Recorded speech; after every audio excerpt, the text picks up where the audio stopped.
नमस्कार, आपका स्वागत है। आप देख रहे हैं समाचार फर्स्ट और मैं हूं पंकज पंडित। हिमाचल प्रदेश में चाहे कांग्रेस हो या भाजपा, दोनों में ही संगठन का हाल एक समान है। अगर मैं बात करूं भाजपा की, भाजपा में फौज तैयार है लेकिन नए जनरल का इंतजार है। वही कांग्रेस में हालात कुछ अलग है, वहां पे फौज गायब है और सरदार तैनात है।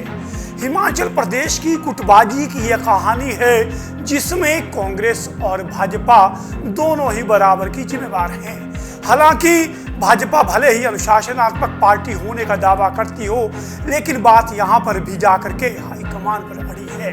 वहीं अगर बात करूं कांग्रेस की, तो कांग्रेस का संगठन पिछले लगभग 3 माह से नहीं है और अध्यक्ष बार बार गुहार लगा रही है कि हाईकमान कहीं ना कहीं से संगठन जारी कर दे ताकि सरकार और संगठन आपस में तालमेल बना सके।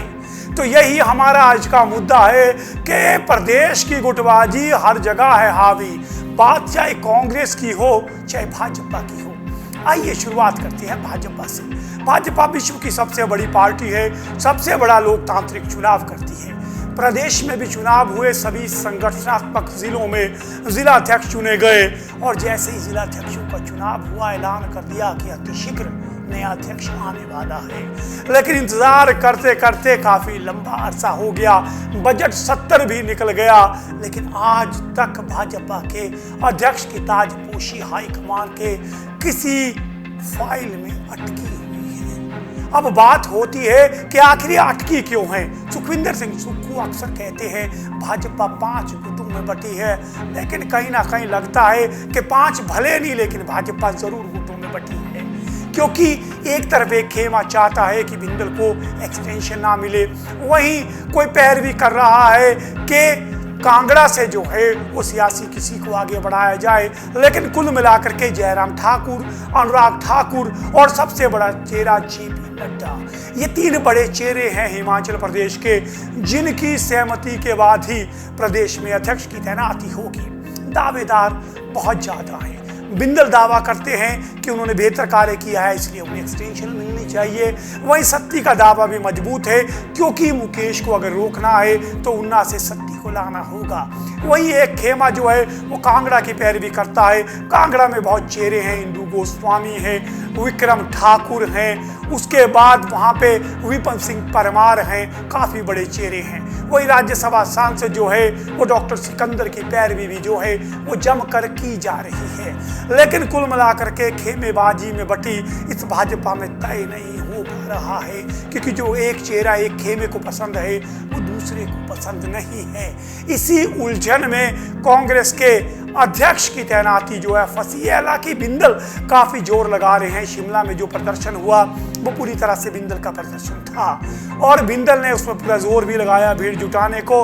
लेकिन अब देखते हैं कि कब इन 3 नेताओं में सहमति बनती है और कब गुटबाजी से उबर कर भाजपा में अध्यक्ष की तैनाती होती है। आइए बात करते हैं कांग्रेस की। कांग्रेस का भी ऐलान जो है प्रभारी ने आते ही किया था कि 15 दिन में संगठन की तैनाती हो जाएगी, लेकिन आज जो है 1 माह से अधिक बीत गया। सुक्खू और प्रतिभा के दिल्ली दौरे भी कई हो गए, लेकिन आज तक संगठन की तैनाती नहीं हो पाई है। हैरानी की बात यह है, प्रतिभा अपनी सूची देती है जिला अध्यक्षों की और सुक्खू से अपनी सूची मंगवाई जाती है। और प्रतिभा तो खुलेआम कई मंचों पर ऐलान कर चुकी हैं कि संगठन में कार्यकर्ताओं को जगह मिलनी चाहिए जिन्होंने पार्टी को जिताने में अहम भूमिका निभाई है। वहीं कुलदीप राठौर ने भी 2 दिन पहले ही जो अनुराग ठाकुर के खिलाफ प्रदर्शन था उसमें कार्यकर्ताओं का दर्द बयान करते हुए कहा कि हमें अभी भी समझ आ रहे हैं, जिस पर मुकेश अग्निहोत्री ने कोई प्रतिक्रिया नहीं दी, जबकि जगत नेगी ने कहा कि अगर राठौर ने कहा है तो जरूर कहीं ना कुछ तो होगा। लेकिन यहाँ भी प्रतिभा गुट और सुक्खू गुट के दाव पेच के चलते ये तैनाती फंसी हुई है, क्योंकि जो लिस्ट सुखविंदर सिंह सुक्खू के गुट की है और जो लिस्ट प्रतिभा के गुट की है वो आपस में मेल नहीं खाती है और कहीं ना कहीं हाईकमान इसी में तालमेल बिठाने में लगा है। हालांकि प्रतिभा सिंह ने एक बड़ी जीत हासिल की है कि पूर्व जो मुख्यमंत्री थे प्रदेश के स्वर्गीय वीरभद्र सिंह, उनकी प्रतिमा अब रिज पे लगेगी, क्योंकि इस पर भी बड़ा विवाद हुआ था। विक्रमादित्य ने रोते रोते इस्तीफा दे दिया था और यहाँ तक कि सरकार भी संकट में आ गई थी, लेकिन बाद में हाईकमान ने ऑल इज वेल किया और उसी के चलते अब वीरभद्र सिंह की प्रतिमा भी रिज पे लग रही है। लेकिन कांग्रेस के लिए भी तालमेल बिठाना आसान नहीं है। लेकिन कांग्रेस भाजपा बातें अलग अलग करें, भले ही कहें कि हम लोकतांत्रिक व्यवस्था में विश्वास रखते हैं, लेकिन आखिर में कहना पड़ेगा कि जो तय करता है वो हाईकमान तय करता है। वो चाहे कांग्रेस हो चाहे भाजपा हो, दोनों दलों के हाल एक समान है। एक में सरदार है तो फौज नहीं, दूसरे में फौज है तो सरदार नहीं। देखते हैं ये तैनातियां कब होती है। तो ये था आज की हमारी संडे स्पेशल। मैं हूं पंकज पंडित और आप देख रहे हैं समाचार फर्स्ट टू द पॉइंट।